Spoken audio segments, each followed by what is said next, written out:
Hello ladies and gentlemen, boys and girls, my name is Cosmos. Welcome back to another video on my channel. In today's video, my friends, we are looking at a no-nonsense guide on how to do the Easter egg in Infinite Warfare Zombies in Spaceland. So anyway, my friends, we're going to get into this right now, and with step 1, what you're going to want to do is you are going to want to get these 3 secret items, and these items are the calculator, the boombox, and also the umbrella. So there is 3 locations for each of these, except for the umbrella. There's 2 that I've only found it at, but at least I've only found it at 2. So yeah, if it's not there for you guys, I'm not sure where the last location is, but every time I've played and gone for the Easter egg, they've always been in those 2 locations. So hopefully they'll be there for you as well. So the first place for the calculator is in the yellow bench in the center of the park. The second part is in the blue rubbish bin on the second floor of the arcade room. And the third part is on the yellow table just in front of the teleporter to Pack-a-Punch. So now we have the boombox, which there's another 3 locations for this, and this could be behind the concession cart in the lower bridge outside the entrance to the Spaceland area. The second part is the highest point of the Kepler system overlooking the log plume. So if you go up to where you see the power around there, there should be the calculator on the bench over there. So the last place to find the boombox is underground portion of Spaceland on the counter in the break rooms. The umbrella, there's only 2 locations that we know of so far for this, and these locations are the red bench at the bottom of the slides in the center of Spaceland, which is basically the slides that you go down. They'll just be sitting on one of the benches over there, and the other one that I found is in the gift shop in Polar Peaks on the left hand side of the counter. Okay, so I have found the 3rd location for the umbrella, and that is just across from Toughen Up, which is basically Juggernog. Just across there, you should be able to find it tucked in away in that little corner there. But yeah, we found the 3rd location. So once you've done this, my friends, what you're going to want to do is you are going to want to get these items and find the DJ around the map. Alright, so the places where you're going to want to find him are in the Spaceland region, the Kepler system, and also outside where Double Tap is. They are going to be the places that you will find him. And once you find him, you're going to want to talk to him, and once you have talked to him, he's going to reply back saying, wait a second, I'll give you your prize in a few seconds. So what you're going to want to do is you are going to want to wait 3 rounds, and then the DJ, which is Hasselhoff, he is going to go and give you a SATCOM, and what this actually does is you are going to put this around the map, and you're going to try and defend it, which is pretty hard. But after those 3 rounds, you're going to want to go over to him and just talk to him again, and he will give you that SATCOM. And once you've done that, you're going to want to place and defend the items. So there is a few places where this can be defended, and each time it goes up in time, how long you have to defend it. So I would recommend trying to get set up and having 1 or 2 Pack-a-Punch weapons for this. I would recommend the starting pistol and maybe even a grenade launcher just to get rid of the zombies, because the SATCOM doesn't really have that much health. But some places this can be around the map is in the fountain, in the bumper carts, near there, in the underneath the coffee room, and in the Journey to Space places, and all around there. There's going to be a few locations. There's also one underground in the Zombies in Space place, and yeah, so those are the places where you can find it. And when you know that you found it, there's these little blood patches on the ground, and it'll say place part, and also your screen will shake, and also if you have controller vibration on, that will shake as well. But just make sure when you put these down that you are very set up, because the zombies will all come out of the ground. There'll be a lot of zombies all gathering around. If you have like a boom box, that'd be really good as well. Things like that will help you out a lot, and this could be really hard. Some places where you place these are pretty hard, and some places aren't.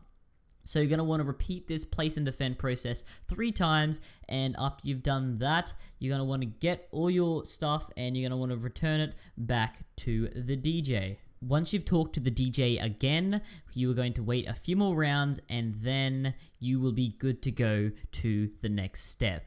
Okay, ladies and gentlemen, so the gameplay I got here is from Mr. Dalek JD. I'm not good enough myself. I just can't get to this step right here. I'm struggling to get past the speakers, and Mr. Dalek JD right here, he's been grinding it out. So go subscribe to him if you haven't already, but I'm pretty sure if you guys have watched my channel, you would be subscribed to him already. But we're going to be using his gameplay for this just because I can't get anyone else's, and I might as well use Mr. Dalek JD's. So anyway, that's just a quick note.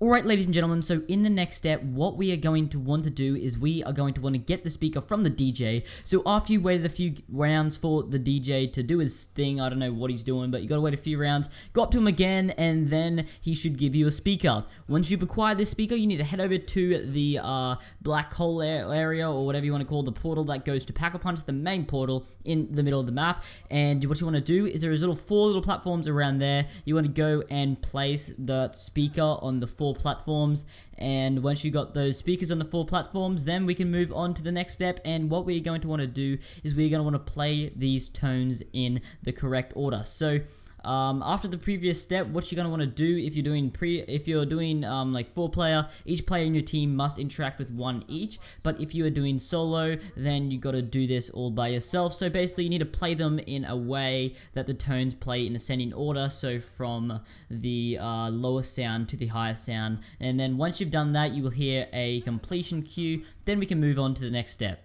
Alright guys, so the next step we're going to want to do is we are going to want to play the familiar Simon Says game. So what we're going to want to do is that UFO that you just played the tones to, it's going to start playing Simon Says with you. So what you're going to want to do is the bottom of the UFO is going to repeat a particular pattern of lights. So you're going to want to have a look at those circular plates on the ship slash UFO when you're there, and it's going to replay the lights. So you must replay those lights back in the correct order.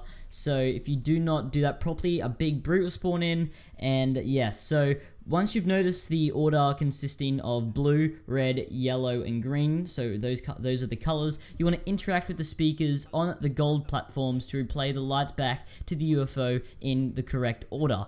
By replaying the light sequence incorrectly, as I said before, a brute zombie will spawn, and that is not what you want. So what's going to happen is you're going to play the Simon Says game 3 times, and once you complete it 3 times, you'll be good to go, ladies and gentlemen, for the alien boss fight. So in this alien boss fight right now, we obviously have the alien, and the best way to kill this alien is to use he's of such a bullet sponge, as Noah J said, but you're going to want to use the wonder weapons, such like the ones that look like the ray gun, the Discord, the shredder, something like that. You're going to want to use that on him because that is the most damage on him, and he's just going to run loops around the whole main area of the map, going back and forth. So you're going to want to try and shoot him when he's on the ground, so just make sure that you do not die. But after a lot of damage, he will eventually die, but the UFO will still remain in the kind of main area, and then we will move on to the last step. But this is going to take a lot of time, this alien boss fight, but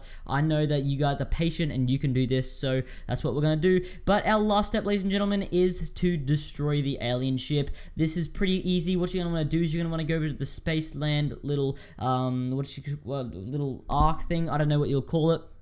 But what you're going to want to do is you're going to want to shoot the little blue, well, I don't know what you'd call them, we'll call them blue cells. You want to shoot them, and that will make them orange, and you're going to want to do that on both sides. And once you've done that, it'll charge up, and then it will absolutely wreck the thing. Then you'll be done the Easter egg, and an audio quote will commence saying cut, cut, cut, you're ruining the film. And then you'll unlock the soul key, which you want to just go up towards the front of the main portal and go grab the soul key. Then you will achieve the achievement, and you will be good to go. So ladies and gentlemen, that will end off my Easter egg tutorial. If you guys did go on to enjoy, make sure you leave it a thumbs up, and if you've not subscribed yet, make sure you go along and do that as well. But anyway, I'll see you guys in the next one. Peace out.